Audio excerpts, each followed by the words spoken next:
Good morning, dear students of the second year Islamic Studies in English postgraduate stage.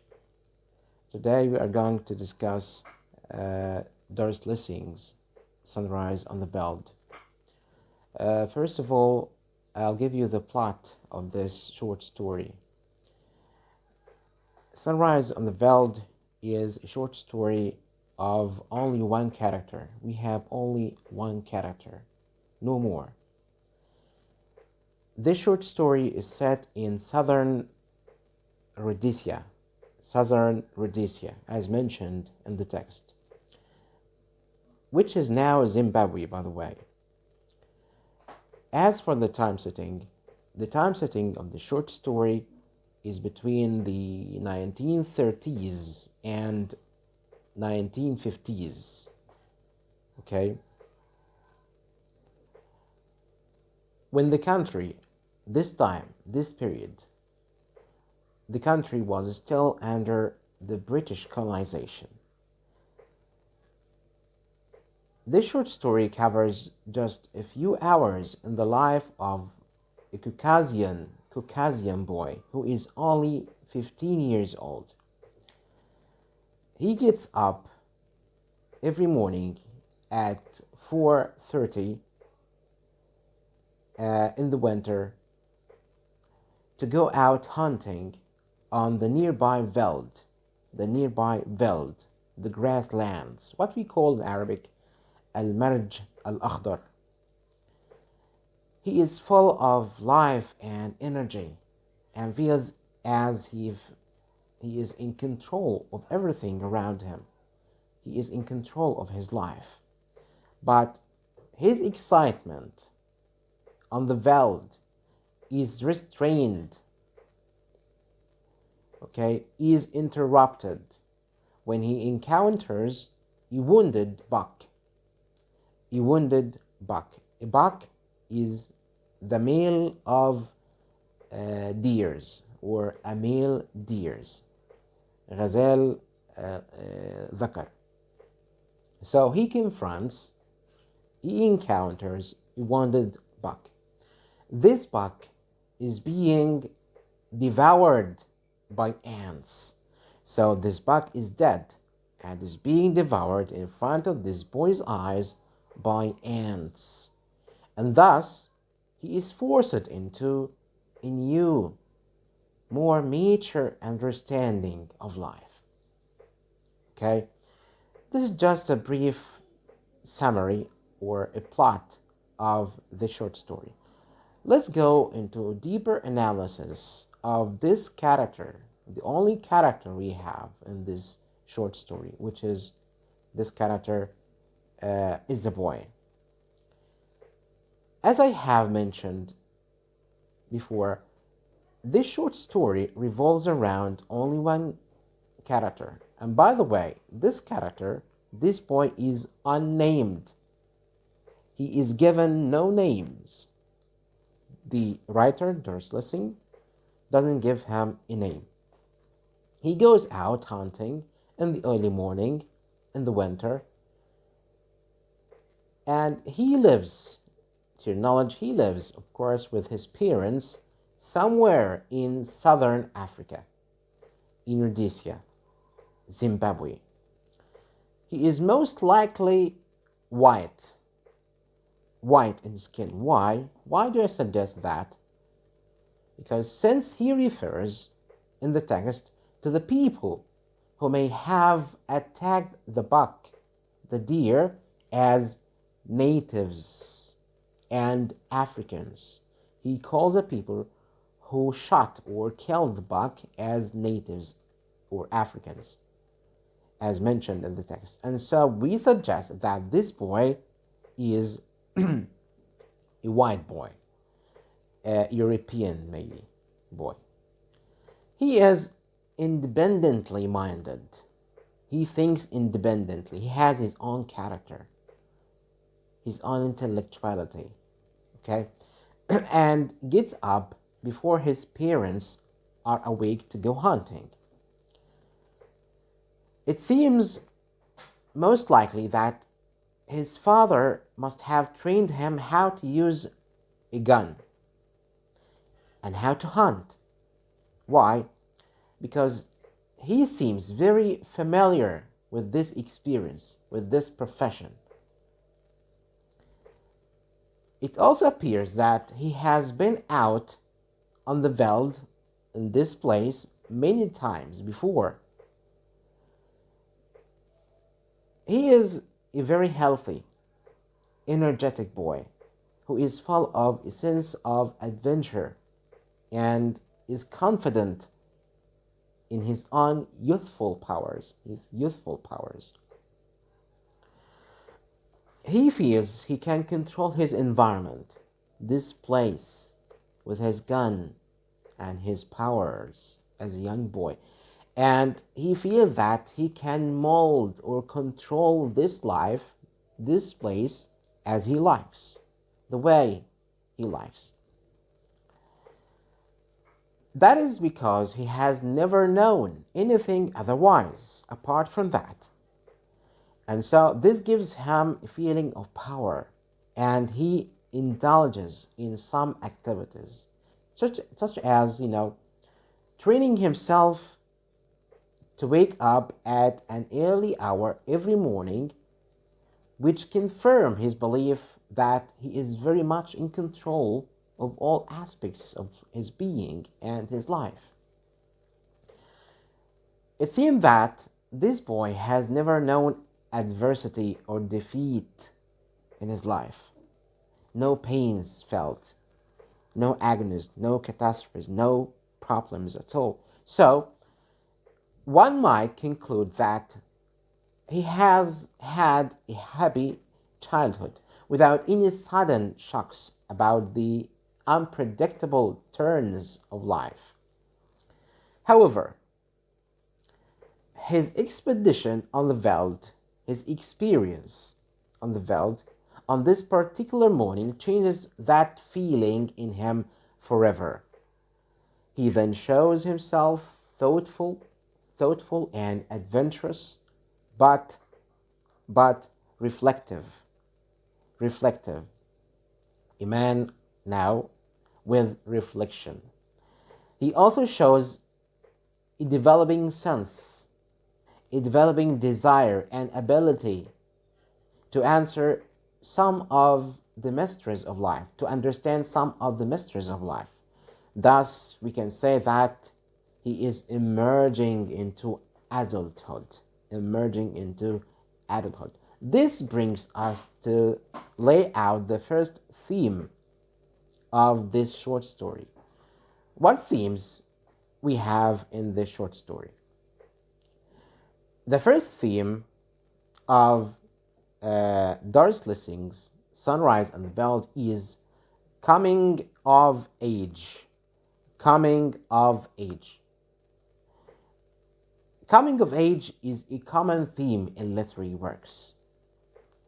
The novel or short story in which such a theme occurs usually features a young protagonist, a boy or a girl, who, over the course of the story, goes through an experience that may be uncomfortable or troublesome or problematic, but which deals with and reveals something about life that this young protagonist, hadn't known before, hadn't come across before. It could be any of life's complexities or mysteries, calamities that the protagonist will have to learn about as part of the passage, the way to adulthood, coming of age. Sometimes such stories are called initiation stories. Initiation stories. What are initiation stories? Initiation stories, depict a child or a teenager who is in some way initiated into a deeper a more mature understanding of life. This maturing character loses the innocence of his childhood and takes a huge leap, a huge step into adulthood. Sunrise on the Veld, okay, is a short story about coming of age.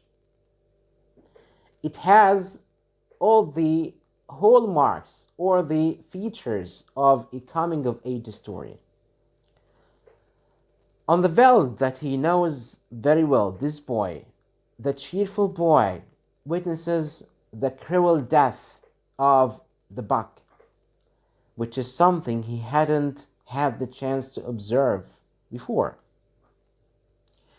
This, sets him thinking about the inherent cruelty of life, of the world, and the inevitability of death.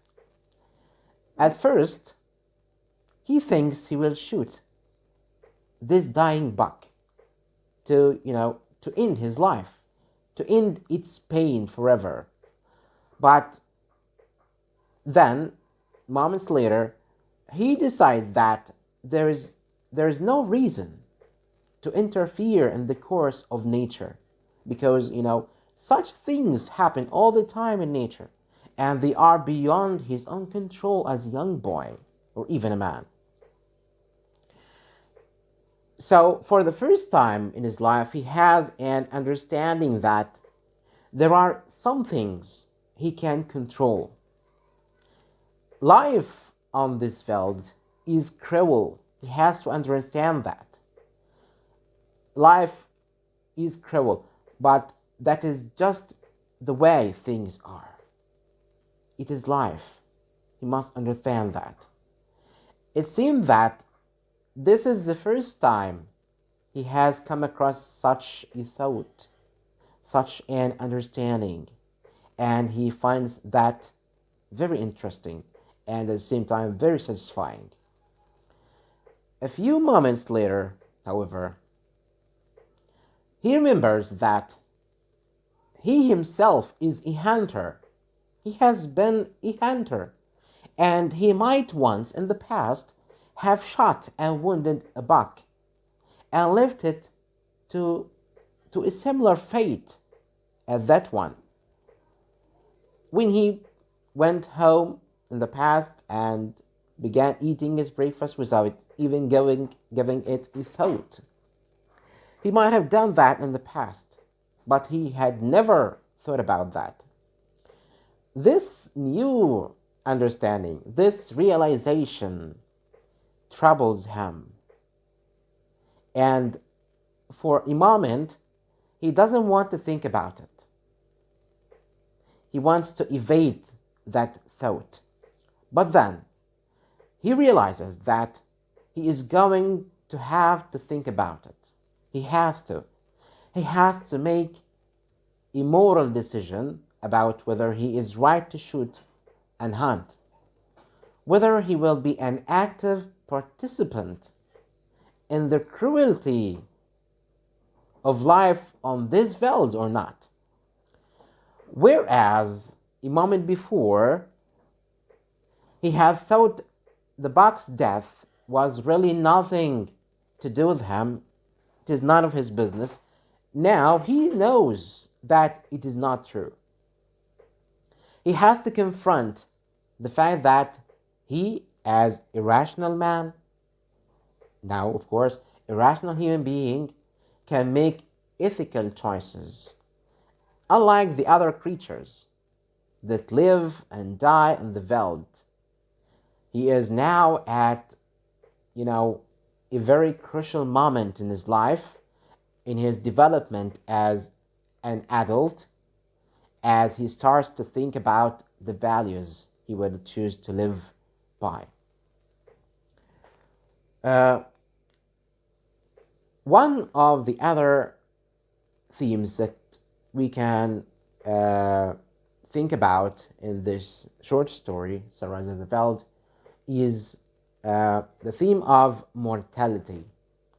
Right. The theme of mortality. You remember that when the boy runs in the Veld in the early morning, he feels excitingly alive.